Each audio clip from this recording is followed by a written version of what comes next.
그 가운데 나경원 의원의 이 포지션이 좀 어중뛸 수 있다라는 김병민 전 최고의 분석이 흥미로운데 나경원 의원의 이야기 한번 들어보시죠. 이 당이 주인도 없고 역사도 없고 뿌리도 없으면 누가 와서 이 당을 이용만 하고 가는 것 아닌가 하는 생각도 듭니다. 기사는 어대한이다 막 이런 기사도 많이 나오는데요. 이준석 전 대표하고 제가 한번 전당대회를 했었잖아요. 이준석 대표가 뭐 한 달 앞두고 그냥 여론조사 돌풍을 일으키면서 쫙 올라오는데요. 전당대회 일주일 전 여론조사에서도 제가 국힘 지지층에서 이준석 대표한테 24%를 지더라고요. 근데 제가 전당대회 선거에서 당원한테 4% 이겼거든요. 결국 국힘 지지층 여론조사와 당원 투표의 결과는 같지 않다. 누가 와서 당을 이용만 하고 갔다.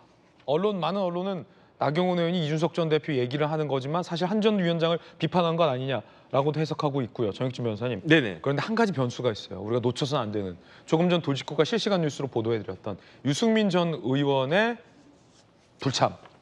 유승민 의원 여론조사에 보면 아까 당원 지지나 일반 여론조사에서 꽤 지지율을 받고 있었거든요.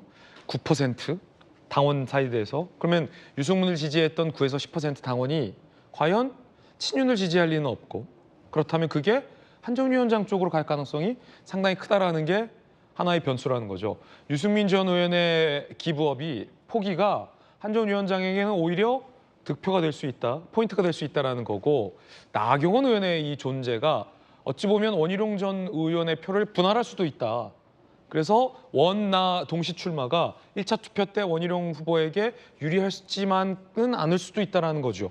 어떻게 보십니까? 누가 와서 당을 이용하고 갔다는데 글쎄요, 뭐 누굴까요? 결국은 그 뚜껑을 열어봐야 되는 거고 그다음에 요번에 국회의장 선거도 그랬지만 특히 당내 선거 같은 경우에는 그 굉장히 변수가 많지 않습니까? 네네. 그러니까 예상과 전혀 다른 결과가 나올 수도 있을 것 같다 그런 생각이 드는데 저 보세요. 유승민 의원이 지금 9%잖아요. 그렇죠. 저게 지금 누구한테 가겠냐 이거죠. 그런데 저게 어디한테 가도 저 수치대로라고 하면 56%잖아요. 네. 그럼 게임 끝난 거 아니겠습니까?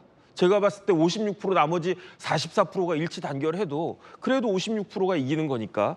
그런데 제가 봤을 때 조금 전에 나경원 의원이 저런 말씀을 하셨지만 중요한 거는 상대가 누구냐에 따라 가지고 그렇죠. 여론조사나 이런 수치 같은 것들은 충분히 바뀔 수 있는 것 달라질 같고 수 있다. 그다음에 지금은 조금 전에 저 56% 나왔지만 누가 봐도 대세는 한동훈 아니겠습니까? 그러니까 어대한 이런 말 나온 적 별로 없었어요. 뭐 제가 들었을 때 뭐 어대윤 이런 이야기 들어봤었고 다른 어대가 있었던 거 저 별로 기억이 안 나거든요. 어대. 그 정도로 이제 어대한이라고 하는 어대명 것이 있습니다. 요즘 어대명. 어대명. 뭐 그건 뭐 당연한 거고. 그런데 중요한 건 좀 전에 이제 김유정 의원님 말씀하신 것처럼 앞으로 한 달 동안에 어떤 일이 벌어질지는 아무도 모를 것 같아요. 네. 왜냐하면 한동훈이라는 사람, 원희룡이라고 한 사람이 우리가 알고 있었던 한동훈과 원희룡이 아닐 수도 있잖아요.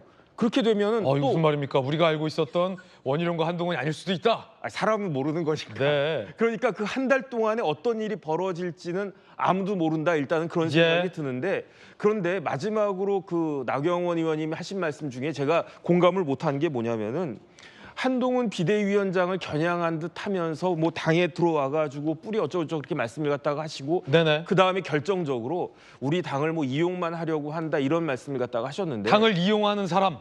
제가 알고 있기로는 제가 지난 100일 동안의 총선 과정에서 본 한동훈은 그 국민의힘을 이용한 사람이 아니고 오히려 처음으로 초짜로 들어와 가지고 국민의힘을 위해서 모든 걸 다 불사른 사람 아니었겠습니까? 그래서 그런 부분들은 아무리 뭐 그런 경쟁자이고 그렇다고 하더라도 인정할 거는 인정하고 그다음에 거기에 대해서 내가 상대적으로 뭐 예컨대 원내다 이런 장점이 있다 이런 식으로 어필하는 것이 조금 더 낫지 않겠나 그런 생각이 듭니다. 예. 우리 당에 누가 이용만 하고 가. 조기현 변호사님. 이 당내에서 벌어지는 건 다른 당이 보는 게 가장 정확하게 볼 수 있다라는 건데 나경원 의원은 지금 견제구를 한 위원장에게 날렸고 원희룡 전 장관 같은 경우는 같은 날 같은 시간에 한 전 위원장과 같은 출마 선언을 딱 붙였잖아요. 그러면 한동훈 전 위원장 입장에선 뭐가 더 기분 나쁠까요?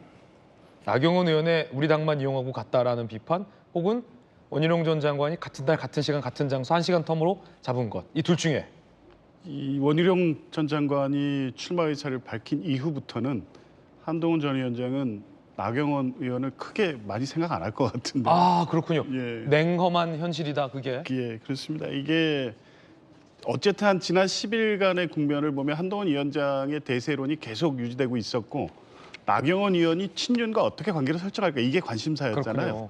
근데 메시지가 애매했어요. 그게 이제 올드 스토리가 됐다. 예, 친윤이 뭐 적극적으로 밀기에도 애매한 스탠스를 예. 계속 취하고 있다 보니까 그러는 과정에 이제 원희룡 위원장이 원픽으로 이렇게 나온 거 아니겠습니까?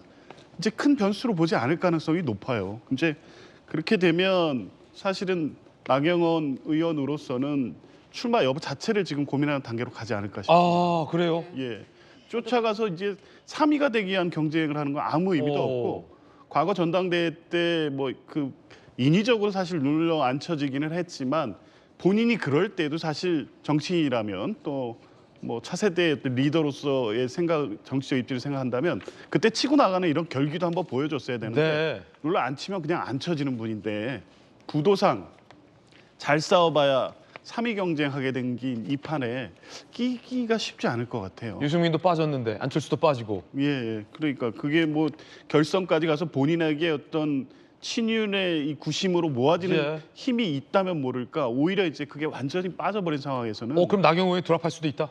저는 그렇게 봅니다. 예. 이제 와서 드랍하기 좀 민망하지 않을까요? 조경태 의원이 뭐 나 도와준다 이런 말까지 다 하셨는데. 그래도 실익이 없다면 드랍할 수 실익이 있다. 없습니다. 예, 제가 볼 때는. 그렇군요. 흥미롭습니다. 자, 물론 향후 한 달간 어떻게 변화가 있을지는 아무도 장담할 수 없다라는 말씀 거듭 네 번 드립니다.